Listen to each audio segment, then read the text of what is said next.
Today we were looking at the power steering pump. Mine went out on the 350. Power steering pump is located passenger side, the top pulley of your motor. And it's kind of tucked in here pretty good. It's underneath your radiator hosing. It's a really hard spot to actually get to. What holds it in, there isn't really much, and we'll go over that in a second, but it's definitely hard to get to. You got your fan shrouds in the way, your radiator hose is in the way, there's not much space, and then it's recessed down enough that like when you go to try to put, like if you have a wrench, you're not gonna be able to get that on there. Maybe like a really long socket would be where you're gonna try and get some of these off of. So you might have to, what I had to do was remove the fan shroud, and I was working on my cooling system, so I removed this hose, but definitely the fan shroud, and then I took the radiator. It's a drop in, and I slid it down some to get it out of the way. Looking at the power steering pump, this is my old one, so I already swapped it out, but there's not much to taking it off. There's 3 bolts and a hose line. You've got 1 bolt here that mounts this bracket to your engine block, and then down here you can see the hole. There's another one there that also mounts it to your engine block. This one goes through the entire bottom of the pump, so it enters through there, runs through the bottom of the pump, and comes back out and goes into the block. So when this one's on, it you know, swivels like this. Then you've got a banjo bolt that goes here, and then your hose line that connects here. And then to give you a breakdown on what these are, so this is a 12 mil here, 14 millimeter down here, and then I use a 15/16 to take this banjo off. The hose line comes off with removing the hose clamp, and I'll show you where each of those are. So you've got this bracket here. This is your 12 mil. There's your banjo, and then your 14 mil. This is probably the hardest one to get to, but it's in the wheel. You saw it on the what I just showed you, but it's inside the wheel in there. It's kind of hard to get to. It's also one of the harder ones to take out because the bolt it's probably 5 to 6 inches. The issue that you have when you take this out, and why I'll probably end up removing the fan shroud anyways, is it's so long when it runs through the pump into the block, and then it has threads that go through the block, that once you loosen it and you go to pull it up, it'll hit your fan shroud and still be halfway in the groove on the pump. So getting that bolt out is almost impossible without removing this fan shroud. So that's why I would say remove that fan shroud. Just get it out of your way. But that's pretty much it as far as removing it. You just hit those 2 bolts, get this banjo off, and then your hose line is back behind this banjo. Back here, so there's your clamp, and then this hose line should pull right off.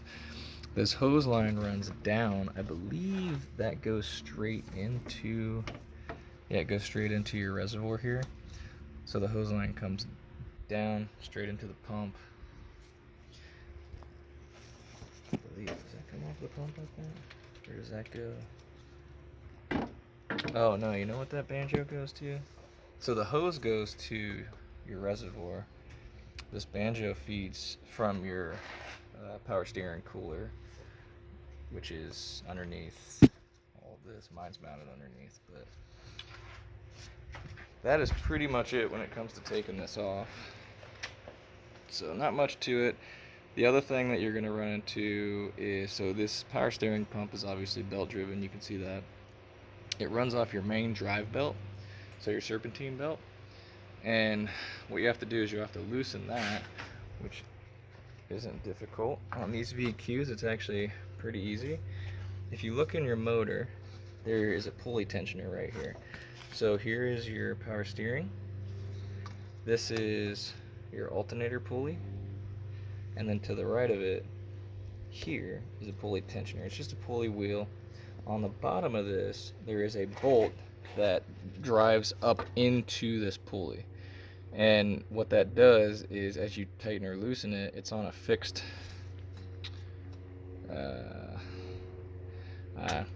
can't think of a good word to describe it, but basically it's in a fixed position. So as you tighten and loosen it, what it'll do is it'll raise or lower this pulley.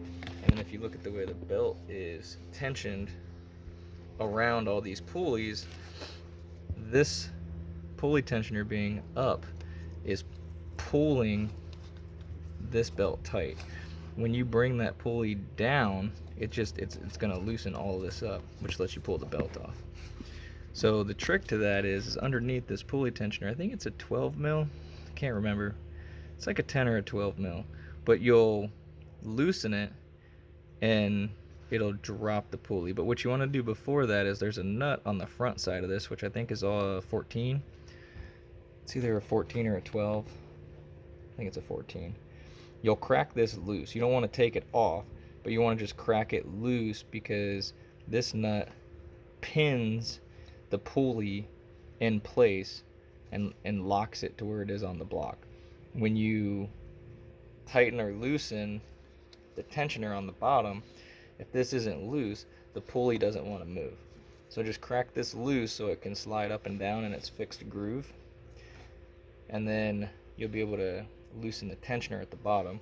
This will come down, and then you can pull the belt off. Pull the belt off, pop the bolts out that we were talking about, the 12, the 14, the banjo, take the hose off. This should just come right out. Then put your new one in, do everything in reverse order.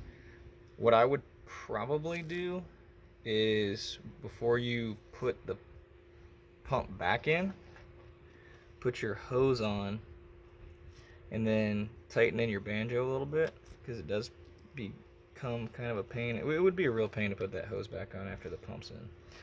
And then the first bolt I would put in is this bottom 14 down here.